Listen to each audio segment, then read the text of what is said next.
My name is Linda Monroe, 58 years old, a widow, and once a wedding planner, who knew every secret of turning a simple moment into a memory that outlived the photographs.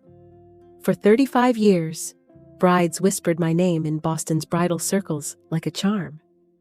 Yet none of that prepared me for what would happen when it was finally my turn to sit in the front row, watching my only child start his life.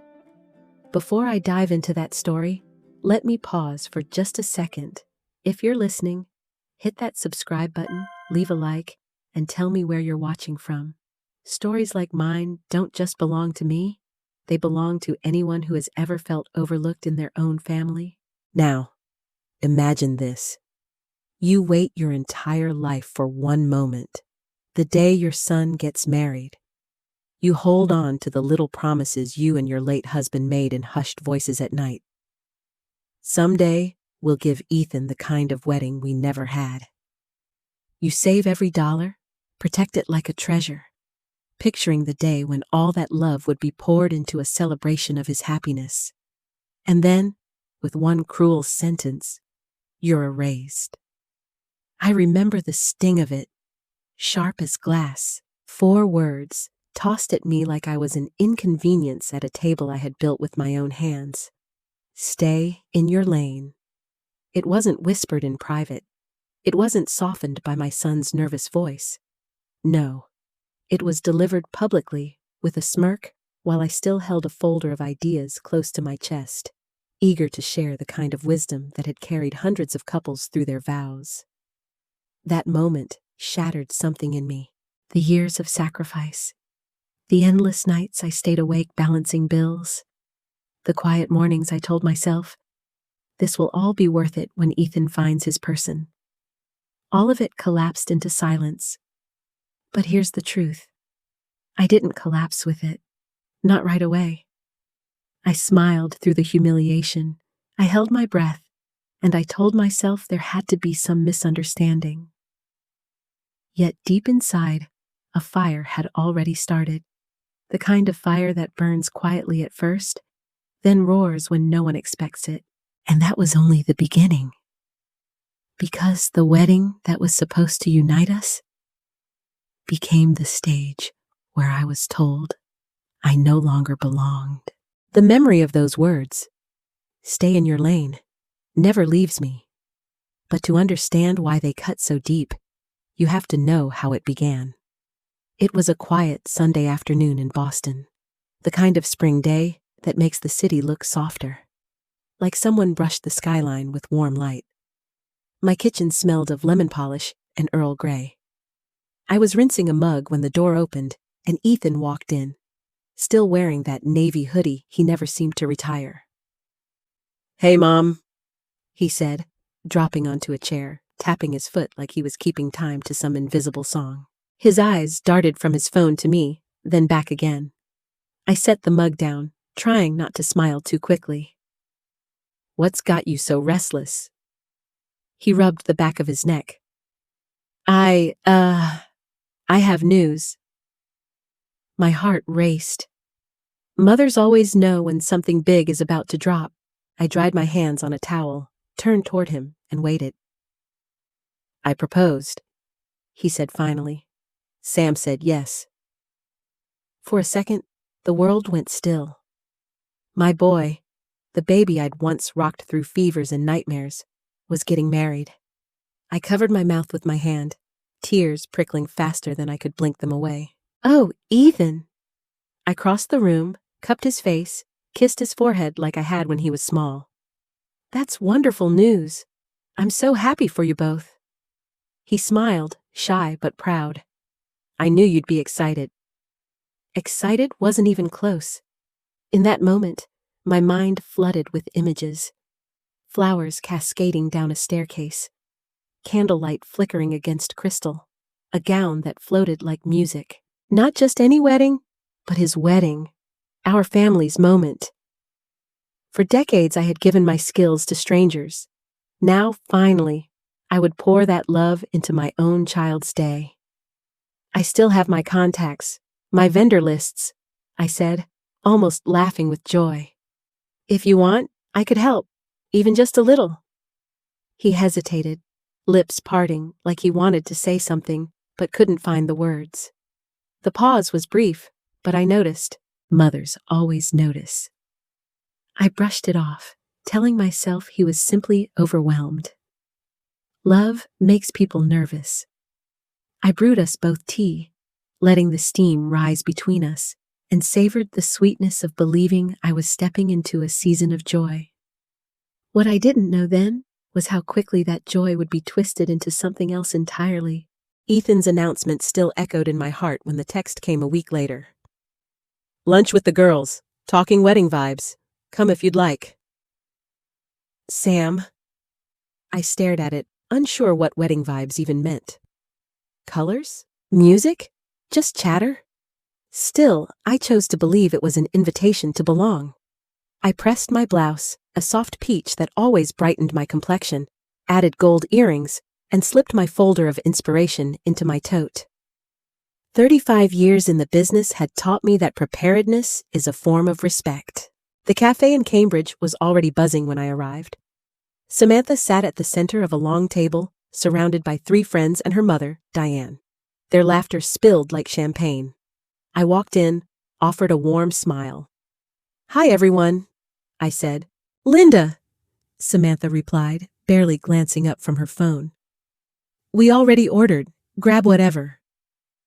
I pulled out a chair, heart beating with both nerves and excitement. I waited as their conversation floated from trendy caterers in Brooklyn to a planner in Los Angeles with the coolest TikTok aesthetic. When the topic finally shifted to flowers, I opened my folder gently. I brought a few boards, I said, sliding a page forward. Florals that work year-round, lighting tricks to make photos magical. Even some seating tips, small details that create timeless beauty. For a heartbeat, I thought someone might lean in. Instead, Samantha lifted her head, eyes gleaming with the kind of smile that cuts. Linda, she said, her voice louder than necessary. Please, stay in your lane. This is my wedding, not some old-school project. The table fell silent. One friend stifled a laugh behind her water glass. Another raised her brows like she was watching a reality show. Diane smirked, whispering, Told you she'd bring something. Heat surged up my neck. My hands froze on the folder's edges. I forced a polite smile, praying my voice wouldn't tremble. I only thought... No, Samantha interrupted, her tone syrupy. We're going modern, current, not the lace and ballroom vibe. That's just outdated. She flicked her manicured hand as if shooing away dust. The word outdated sliced sharper than I expected. Every wedding I had poured my soul into suddenly felt dismissed, reduced to a punchline. I nodded, tucking the papers back into my tote. Of course, it's your day. Exactly, Samantha said, leaning back with satisfaction. We've got a vision, and I don't want confusion. I hope you understand. I sipped the tea I'd ordered earlier, though it had gone cold. Their laughter resumed, louder now, as if my humiliation had been folded neatly into the entertainment of the afternoon. I sat still, my chest tight, pretending I wasn't unraveling, pretending I didn't see my son's fiancée look at me like I was a relic from a museum, something interesting once, but irrelevant now. When the check came, I insisted on paying for my tea, though Diane waved it off. Pride made me place a few bills on the tray anyway. Outside, the April air bit at my skin. I stood for a moment, folder pressed against my chest, watching strangers stroll by with coffees in hand, laughing, living in worlds where mothers still mattered. That lunch should have been the beginning of joy. Instead, it was the day I learned just how easily I could be erased. And I hadn't even told Ethan what had happened. Yet, I didn't tell Ethan right away what had happened at that cafe. For 2 days, I carried the words like stones in my chest, weighing down even the simplest chores. But mothers can only stay silent so long. So on Tuesday evening, I asked him to stop by after work. The kitchen smelled of roast chicken, his favorite, and the table was set, simple but warm. He arrived in that same hoodie, phone buzzing in his pocket, his shoulders tight like he'd already been warned. "Hey, Mom." He kissed my cheek quickly, avoiding my eyes. I poured him tea. "Ethan, we need to talk about lunch." His fork paused halfway to his mouth. "Sam told me you brought a binder?" "A folder," I corrected softly. "Ideas, tips. That's what I do, Ethan. That's who I am." I thought I was helping. He exhaled, eyes flicking away. "Mom, you know how Sam gets. She wants things her way. If you push, it just makes her stressed." I leaned forward. "She told me, out loud, in front of everyone, to stay in my lane. Do you understand how that felt? I've spent decades planning weddings, and suddenly I'm obsolete?" He rubbed his temples, the way he used to when homework overwhelmed him. "I know it wasn't kind, but can you just let it go? Please? For me?" The words landed heavier than I expected. Let it go. As though my pain was a misplaced detail in their love story. "You're asking me to stay quiet," I whispered, "while she dismisses me in public. You didn't even defend me." His jaw tightened. What was I supposed to do? Start an argument in the middle of lunch? That would have made everything worse. I searched his face for the boy who once clung to my hand on the first day of school, terrified of being left behind. Now he was a man, but still clinging. To peace, to convenience, to her approval. "You're supposed to remember I'm your mother," I said. My voice didn't rise, but it trembled at the edges.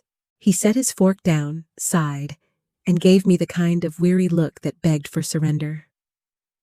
"Mom, just work with her, okay? Don't fight it.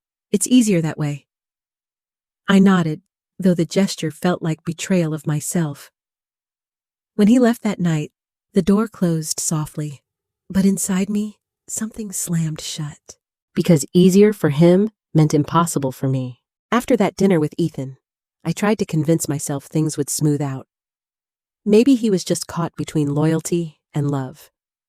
But the real test came a week later, on a day that should never have been forgotten. April 19th, Richard's birthday. My late husband, Ethan's father. Every year since the funeral, Ethan and I lit a candle together. It wasn't elaborate, just quiet remembrance in our home. It was our ritual, a promise that Richard's memory wouldn't fade. That morning, I baked the cinnamon coffee cake Richard adored. The house filled with the scent of sugar and spice, the same smell that used to pull Ethan down the stairs as a boy. I set out 2 plates, waiting. Hours passed. My phone stayed silent. By late afternoon, I called. He answered on speaker, his voice drowned by city traffic. "Hey Mom, can I call you later? We're touring venues in New York. Sam's found this rooftop downtown with panoramic views." I closed my eyes. "Ethan, do you know what today is?" A pause, brief but brutal. Then a rushed, "Oh, right. I'm sorry, Mom. I'll make it up to you. Gotta run. Love you." The line clicked dead. I stared at the empty chair across the table, the untouched plate. The cake sat cooling, its sweetness curdling into something bitter. I whispered into the silence, "Your father deserved better than being an afterthought." Later that night, I blew out the single candle alone. My reflection in the darkened window looked older, lonelier. The realization sank in. Not only was Samantha pushing me out of the wedding, she was pulling Ethan further away from everything we had built together. Piece by piece, tradition by tradition, I was being erased. I washed the plates, wrapped the untouched cake, and tucked it into the freezer. It felt like freezing part of myself too, sealing away something fragile before it could shatter. That night, I lay awake, staring at the ceiling. Ethan hadn't just forgotten a date. He had forgotten his father, his roots, and in some ways, me. And I began to understand. Sometimes abandonment doesn't happen with slammed doors.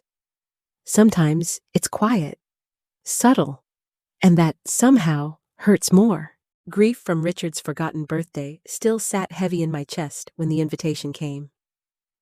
Family dinner at my parents' place? Hope you can come, Sam. The exclamation mark at the end looked cheerful, but I couldn't decide if it was an olive branch or a performance. Their home in Westchester County was immaculate. Gray tones, glass furniture, every corner polished as if a magazine spread had sprung to life. Not a single photograph on the walls. It was beautiful, yes, but cold. The kind of place where life felt staged, not lived.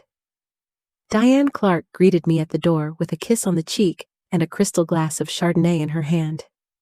"Linda, finally we meet on proper terms," she said, her voice coated with charm so rehearsed it almost squeaked. "Thank you for having me," I replied, trying to believe her warmth. At the table, Samantha was already scrolling through her phone, showing her friends a photo of a floral arch made entirely of imported orchids. "We'll have this exact look," she announced, eyes gleaming. "That must be complicated to source," I ventured carefully, thinking of the cost, the logistics. Samantha didn't look up. "Savannah can get anything. That's why she's the best." Diane leaned in, chin resting on her manicured hand. "Linda, Samantha tells us you used to be a wedding planner. That must have been interesting work."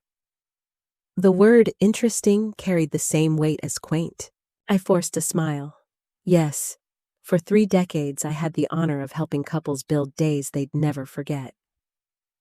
"Well, thank goodness for Instagram now," Diane said, raising her glass.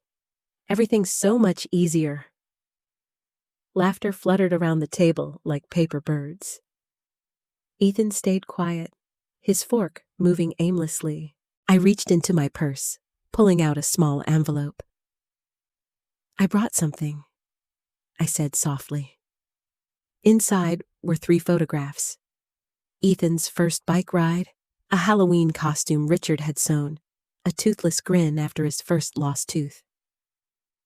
"I thought maybe these could go in a slideshow? Something real?" Samantha finally looked up. She took the envelope, slid out one picture, and frowned. "Oh, these are cute, but we're going for something more stylized. These feel a little raw." "Raw?" I echoed. "Not curated," she clarified, passing the photos back without care. "Savannah says the vibe should be polished, more aesthetic." Her friends nodded as though the verdict was final. I slipped the envelope back into my bag, my hand steady even though my chest was cracking. Across the table, Diane topped off her wine. "Don't take it personally, Linda. Trends are changing so fast. It's hard to keep up." That sentence sealed the evening. I chewed my salad quietly, pretending it wasn't happening. But inside, fury mixed with grief. They weren't just excluding me, they were erasing me, pixel by pixel, until I was a ghost in my own son's story. And Ethan still said nothing. The night at the Clark's table haunted me, but the weeks that followed left no room for healing. Samantha's vision began to reveal itself in ways that stretched beyond taste or style. It tipped into something I could only call delusion. One Saturday morning, Ethan called. "Mom, can you stop by? Sam wants to show you her mood board." I hesitated, then agreed. Perhaps this was her attempt at including me. I drove to their apartment in Brooklyn, hope flickering faintly. When I arrived, Samantha was perched on the couch with her laptop, Ethan hovering nearby like an anxious shadow. "Okay, so picture this," she began, eyes sparkling. "The ceremony arch, made entirely of blue orchids. Not the cheap dyed ones. I want the real ones, flown in fresh from Maui." I blinked. Blue orchids from Hawaii? In October? Yes. She didn't flinch. I read they wilt fast, so we'll just need refrigerated trucks. Oh, and mist machines to keep them alive until the vows. Totally doable. Ethan glanced at me, sheepish. Right? I forced a polite smile. Logistically, that's very complex. Cost aside, the timing? Samantha cut me off. Savannah says she has connections. If she says it's possible, it's possible. She clicked to the next slide. A sketch of a wedding gown. And this, custom satin from Milan. Only 2 ateliers produce it. I already messaged one on Instagram. Sam, Ethan said cautiously. Don't you think? No, she snapped, then softened her tone with sugar. This day has to be iconic. People will talk about it for years. It can't look like anyone else's wedding. Certainly not like those traditional ones. She darted me a pointed glance. My stomach tightened. All those years of crafting celebrations rooted in love, dismissed as relics. And for the reception, she continued, an LED tunnel entrance pulsing to music. Guests walk through, feeling like they're in a music video. Ethan gave a nervous laugh, rubbing the back of his neck. It could be fun? Fun, that's what he called it. I clasped my hands tightly in my lap. You're building a spectacle, not a marriage. The words slipped out before I could stop them. Silence fell. Samantha's eyes narrowed. Ethan shifted uncomfortably. Linda, she said finally, her voice honeyed but sharp. If you can't see the vision, that's fine. But don't sabotage it. Just stay supportive or stay quiet. Her words hung heavy in the air. I nodded once, biting back everything I wanted to say. Because in that moment, I realized it wasn't just about being excluded. It was about being told that wisdom had no place here. That in their world, love was measured in hashtags, not in history. After that Saturday in their apartment, something inside me went quiet. Not numb, sharp, deliberate quiet, the kind you hear just before a storm breaks. For 20 years, Richard and I had saved for Ethan's wedding. He used to say, when the day comes, we'll give him the celebration we never had. That's how he'll know he was always loved. Every birthday, every bonus check, every careful grocery coupon, little sacrifices tucked away into one account. To me, it wasn't just money. It was a legacy. And yet here I was, being told by his fiancée to stay quiet or stay out. That night, I pulled the small fireproof box from the back of my closet. Inside, the leather-bound checkbook with my initials, LM, embossed in gold. My hands trembled as I opened the ledger.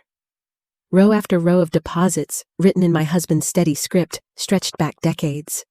At the top of one page he'd written, in block letters, for Ethan's day. Make it count. Tears blurred the ink, but I knew what had to be done. The next morning, I walked into the bank. The teller, a young woman with polished nails, smiled politely. To her, this was just another transaction. To me, it was cutting the final thread that tethered me to the illusion that I mattered in their plans. I'd like to make a withdrawal, I said, sliding the account number across the counter. By the time I walked out, most of the money had been transferred into a private savings account in my name. I left a symbolic $1,000 in the original account, enough to appear generous, yet pointed enough to send a message.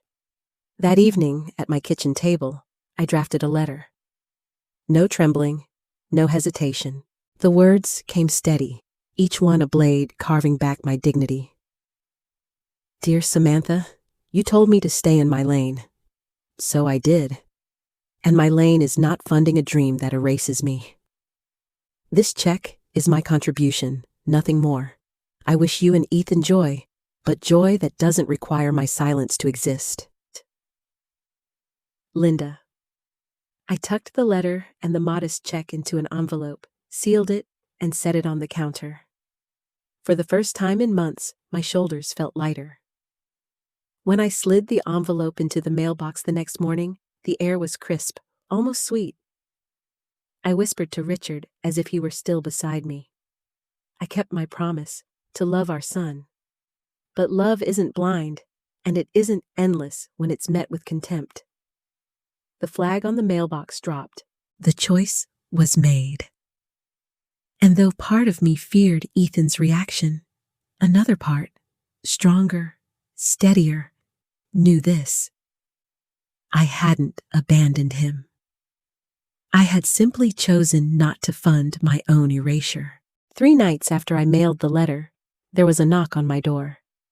Not the casual tap Ethan used when he came by for dinner, but a sharp, urgent rhythm that rattled the glass pane.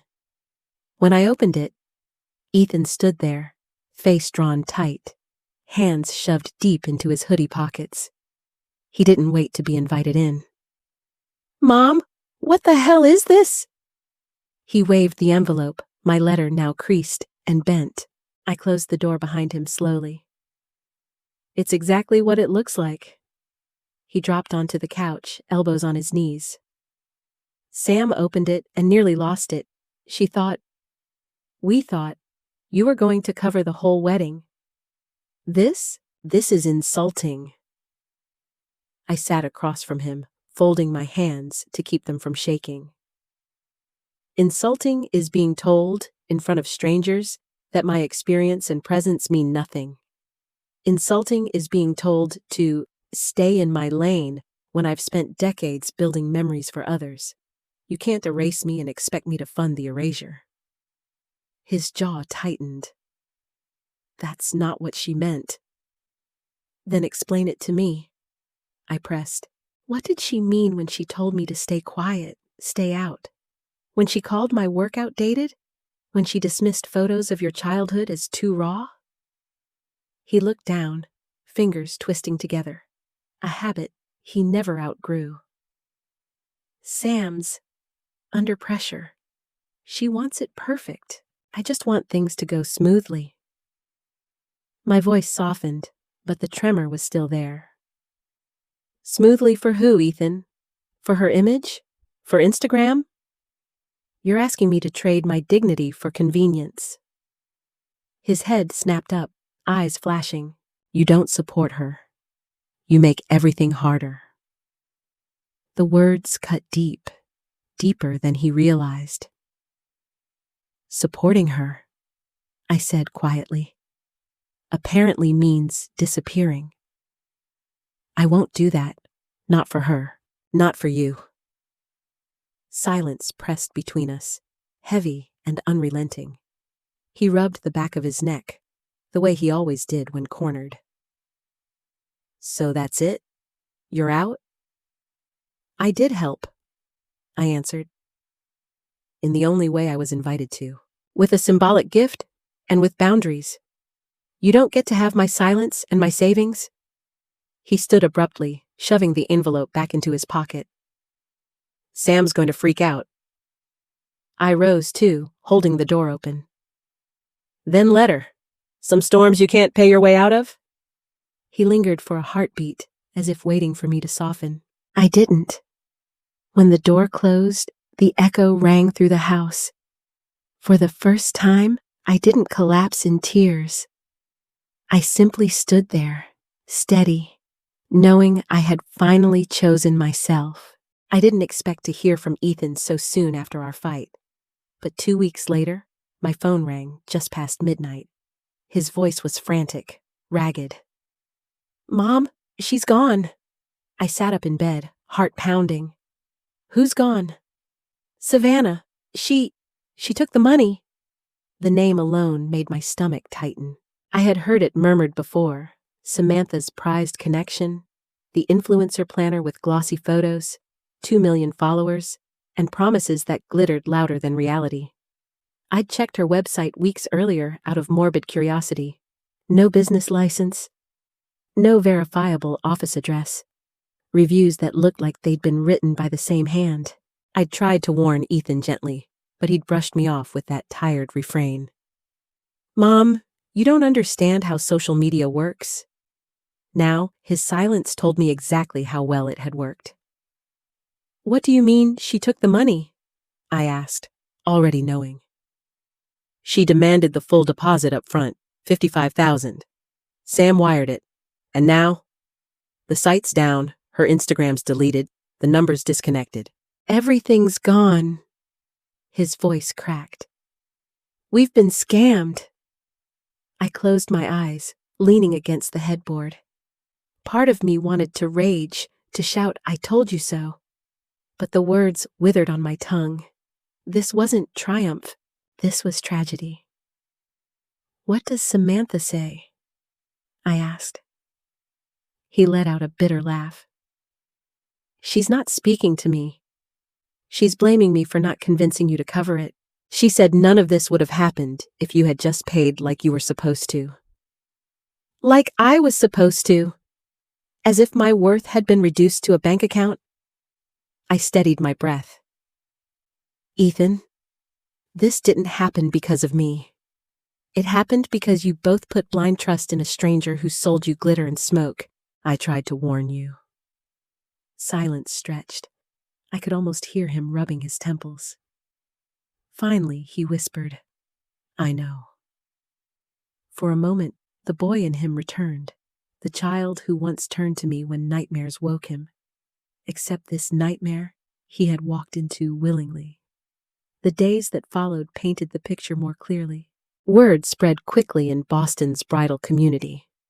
Savannah Bloom had pulled the same con in Chicago, Miami, and Dallas. Couples left in financial ruin, vendors unpaid, families humiliated. And now Ethan and Samantha's engagement teetered on that same collapse. Vendors backed out. Deposits were gone. Samantha's curated Instagram updates turned defensive, then disappeared altogether. I heard fragments through mutual acquaintances. Shouting matches behind closed doors. Samantha calling Ethan weak. Ethan begging for a second chance. But the cracks were too deep, the foundation too shallow. One evening, Ethan showed up at my door again. No letter in hand this time, just exhaustion on his face. He sat heavily at the table, burying his head in his hands. I don't know what to do. I wanted to wrap my arms around him, tell him it would be okay. But honesty pressed harder. You rebuild, not the wedding, yourself. His shoulders shook. She said I ruined her life. She ruined her own life chasing something that was never real. I said gently. And you let her. That's the part you have to face. He lifted his head slowly, eyes rimmed red. For the first time, I saw not defiance, not loyalty torn between two women, but a man staring at the wreckage of his choices. And I knew this wasn't the end of the wedding. It was the beginning of its unraveling. The fallout from Savannah Bloom's disappearance hit faster than I imagined. Within days, whispers spread through Boston's bridal circles, then into the local papers. By the end of the week, Ethan and Samantha's names were listed under victims of the social media scam. But in their apartment, it wasn't pity. It was poison. Neighbors told me later they could hear them arguing through the walls. Samantha's voice, sharp and furious, slicing through the night. Ethan's lower, pleading, sometimes slamming a door, sometimes just silence. One evening, Ethan called. His voice was hoarse. She says it's all my fault, that I should have convinced you, that none of this would have happened if you hadn't withdrawn. I swallowed hard. Ethan, this didn't happen because I drew a boundary. This happened because you both built a castle on sand. He didn't argue. He just exhaled, ragged, and said he couldn't sleep. The next time I saw him, he looked like a man unraveling. Dark circles under his eyes, clothes wrinkled, shoulders hunched. He confessed that Samantha had canceled their engagement party behind his back. Vendors had pulled out. Guests were whispering. And Samantha, once the bride who craved spectacle, was now drowning in humiliation. She won't even look at me. he muttered, sitting at my kitchen table. Every time I try to talk, she says I ruined her life. What do you say back? I asked. He rubbed his temples. I don't know anymore.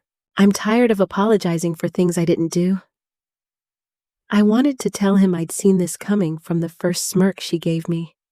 But instead, I reached across the table, resting my hand over his. You can't fix someone who only sees you as a prop in their performance. His eyes met mine, wet with shame.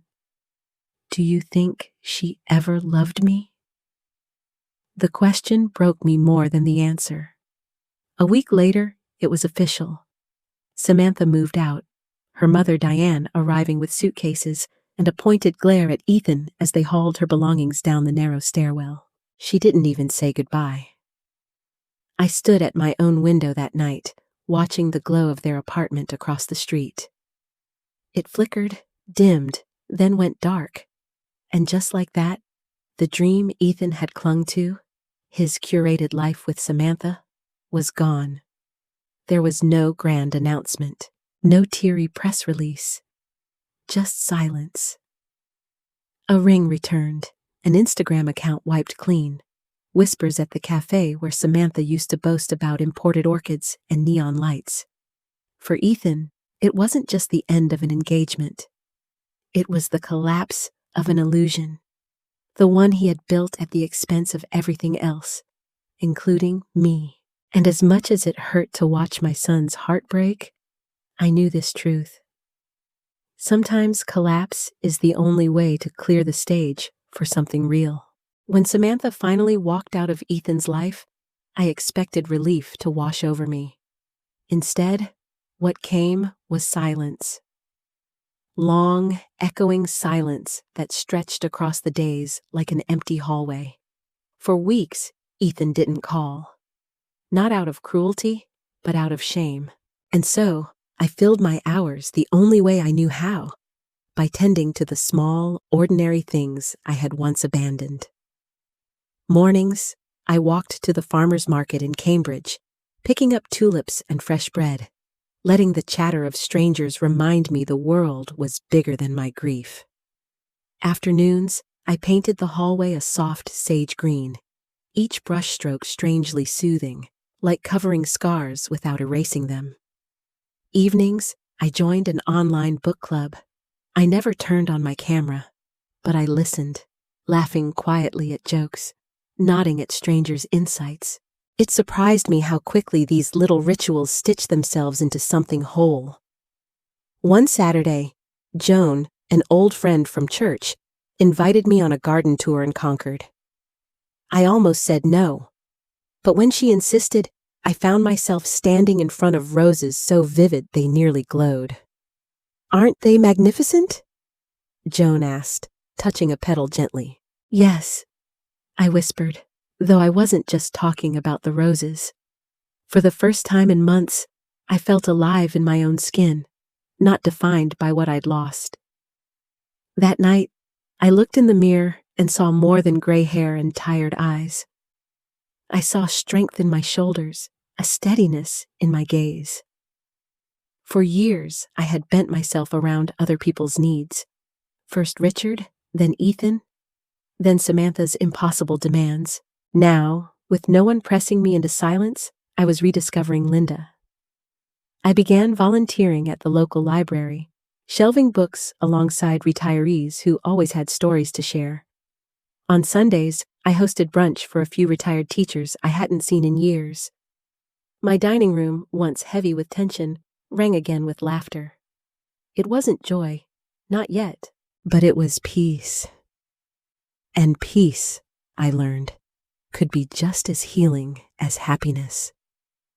For the first time in a long time, I wasn't waiting for a phone call, an invitation, or someone else's approval. I was simply living, and quietly, without fanfare, I was healing. It had been months since Samantha left, and the noise of their failed wedding finally quieted. My days had found rhythm again. Markets on Saturdays, book club on Wednesdays, brunch with the old teacher's circle once a month. For the first time in years, I was breathing without holding my chest tight, waiting for the next blow. Then, one crisp November evening, I turned the corner toward my house and froze. Ethan stood by my front gate. He looked older, not in years, but in wear.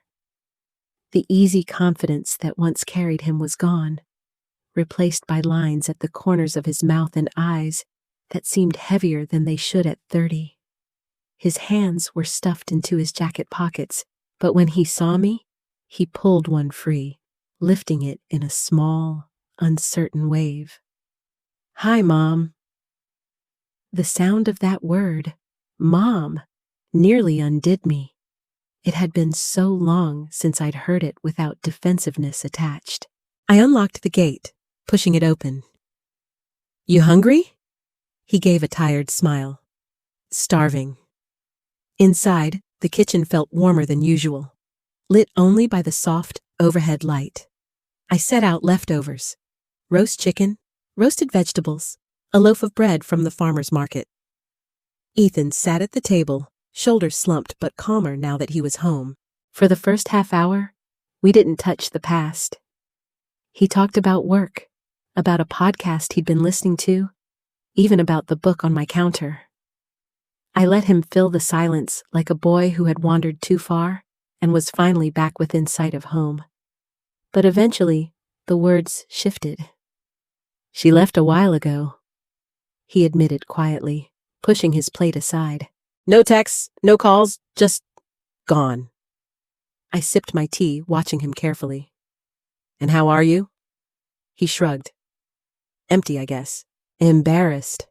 Everyone saw us as this picture-perfect couple. Now I just feel like the fool who couldn't see it." I reached across, resting my hand over his. "Ethan, being fooled isn't the same as being foolish. You trusted. That's not weakness. It just means you trusted the wrong person." His eyes glistened. He squeezed my hand, whispering, "I'm sorry, Mom, for all of it, for not defending you, for letting her words matter more than yours." Tears pricked my eyes, but I held steady. "You don't need to apologize for her. You only need to learn from it." The kettle whistled softly, breaking the heaviness. I poured him another cup of tea, and for the first time in months, the kitchen felt whole again. My son had returned. Not with perfection, not with triumph, but with honesty, and that was enough. It was a few weeks after Ethan's quiet reappearance at my table when he showed me a photograph. He slid it across the counter as I poured us tea. A young woman stood in a sunlit garden, holding a bouquet of wildflowers, her smile unforced and warm. "Her name's Emily," he said, a trace of something new in his voice, hope, fragile but real.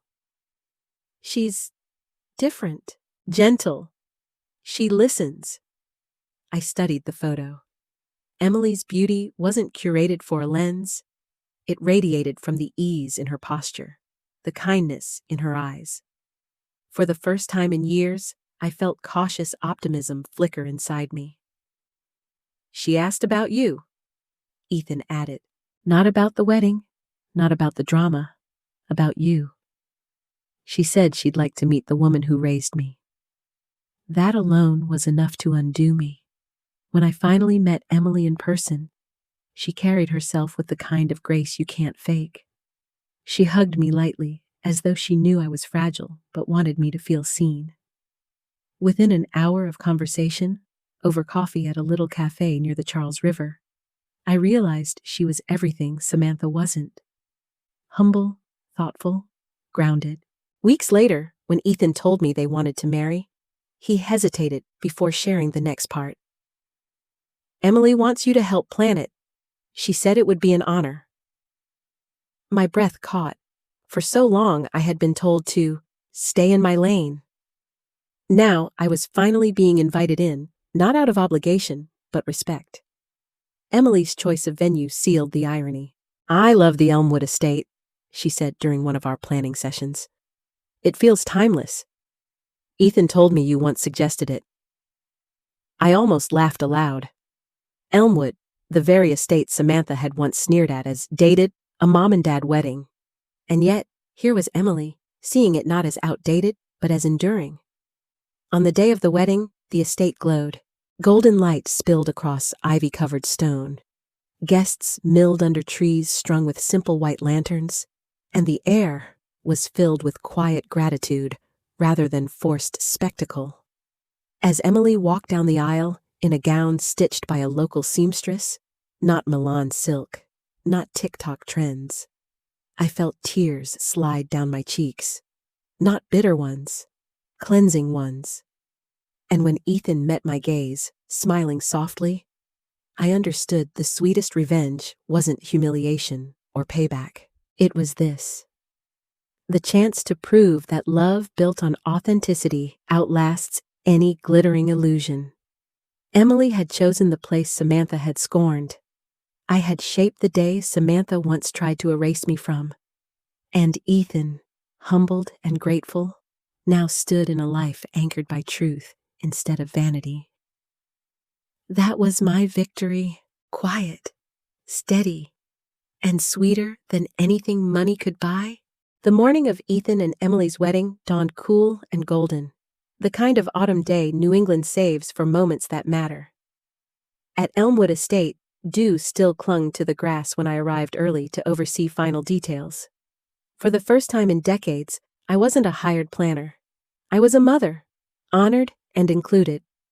I walked the stone paths where lanterns swayed gently in the breeze, checking seating cards, straightening floral arrangements.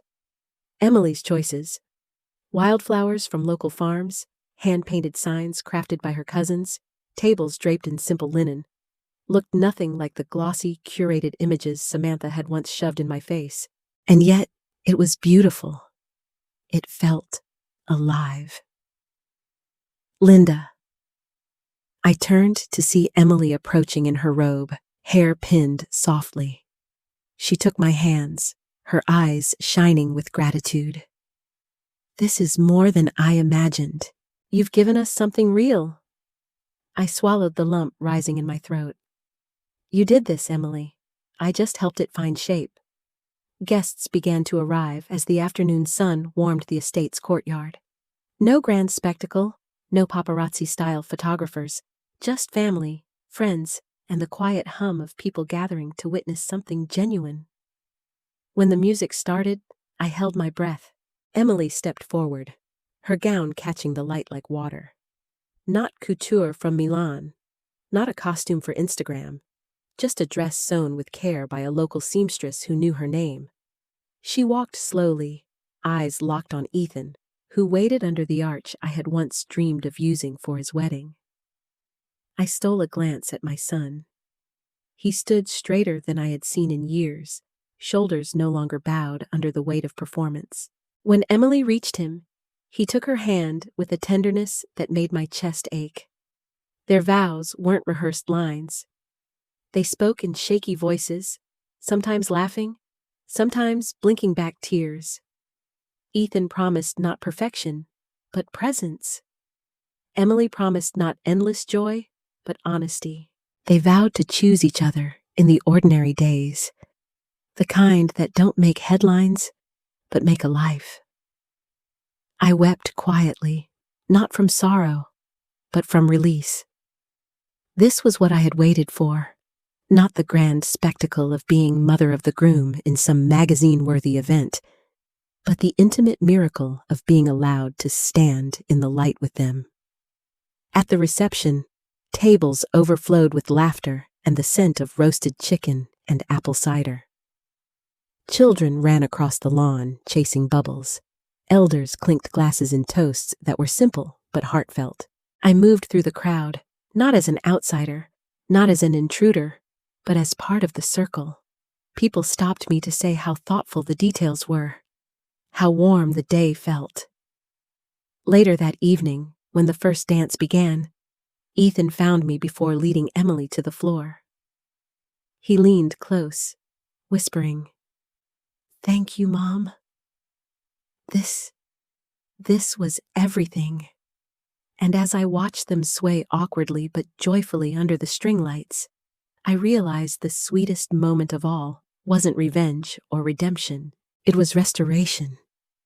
My son had found love that welcomed me, not erased me, and I had found my place again, not as a planner, not as a bank account, not as a background character, but as Linda. As the night wound down and the lanterns flickered against the deepening sky, Emily came to hug me, her voice soft in my ear. You were the heart of this day. For the first time in years, I believed it. The morning after the wedding, my house was quiet again. The flowers I'd brought home from Elmwood sat in a vase on the kitchen table, their fragrance mingling with the scent of coffee brewing. I thought I'd feel an ache, the kind that follows any big event, but instead, there was a steady calm, like my soul had finally exhaled. That evening, Ethan called. His voice carried none of the tension I'd grown used to. "Mom," he said, "Emily and I were talking about yesterday. She said something I want you to hear." I braced myself, but his tone was gentle.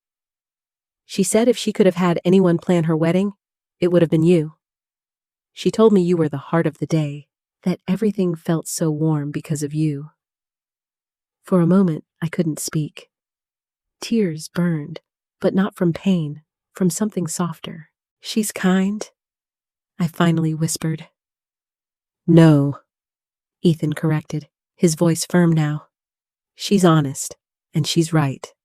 I see it too. I should have seen it all along." The silence that followed wasn't heavy this time. It was healing. "Ethan," I said quietly, "love isn't about erasing yourself to fit someone else's vision. It's about being seen as you are, flaws and all. I learned that too late with your father sometimes.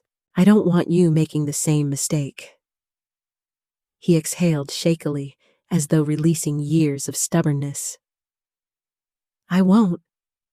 Not again. Emily, she makes me want to be better, and I think you showed me how." I smiled into the phone, the lesson finally circling back. Not shouted, not demanded, just lived. After we hung up, I stepped out onto the porch. The night sky above Boston was clear, stars scattered like blessings. I thought about Samantha, about the years I'd bent myself small to keep peace, about the bitterness of being told to stay in my lane. And then I thought about Emily, about Ethan's words, about yesterday's laughter echoing through Elmwood's halls. The truth settled deep in my chest. Staying in my lane had not meant disappearing. It had meant holding the road steady until Ethan found his way back. And that was the final lesson. Not revenge, not triumph, but peace in knowing that love, real love, had finally found room for me. Weeks passed after Ethan and Emily's wedding, but the memory of that day stayed with me like the lingering notes of a song. Life settled back into its rhythm. Quiet mornings with coffee, afternoons volunteering at the library, evenings spent writing in my journal. But everything felt lighter now. One Sunday, Ethan and Emily invited me to dinner at their new apartment. It wasn't a grand place, just a modest 2-bedroom in Somerville with second-hand furniture and a balcony overlooking the street. But when I stepped inside, warmth greeted me immediately. Emily had set the table with mismatched plates, candles flickering between vases of fresh daisies. Ethan smiled, apron dusted with flour. "Don't get used to this?" He laughed. "Emily's the real cook. I just chopped vegetables." We ate, we laughed, we traded stories about childhood and dreams for the future. For the first time in years, I didn't feel like an outsider trying to wedge myself into someone else's life. I was home, home in their presence, home in my own skin. After dessert, Emily leaned over, her voice soft. "Linda, thank you for everything, not just the wedding, but for raising Ethan to be the man I love. You've given me a gift I'll never be able to repay." Her words broke something open inside me. Not pain this time, but gratitude. Ethan reached across the table, placing his hand over mine. He didn't need to say anything. His eyes said enough. When I left that evening, the cold air nipped at my cheeks, but I felt a warmth no winter could touch. For the first time in a long time, I knew the road ahead was mine. Not one I'd been pushed onto, but one I'd chosen. Standing alone on my porch that night, I thought about the long, winding road that had brought me here. I thought of the sting of being told to stay in my lane, the humiliation of being erased, the bitterness of watching my son slip through my fingers. But I also thought of the quiet strength I found when I stopped begging for space and started taking my own. The lesson was clear. Love isn't about control or spectacle or pretending to be perfect. It's about presence. It's about honesty. It's about being seen, not for what you can provide, but for who you are. I learned that staying in my lane wasn't surrender. It was dignity. And in that dignity, I found freedom. I found peace. Most of all, I found myself again. So if you're listening to this, wondering if you're enough, let me tell you, you are. You don't need to shrink to fit someone else's vision. You don't need to buy your way into belonging. Stand firm. Love yourself first. The rest will follow. If my story touched you, please like this video, subscribe to the channel, and share it with someone who might need the reminder. And don't forget, leave your story in the comments. Your voice matters.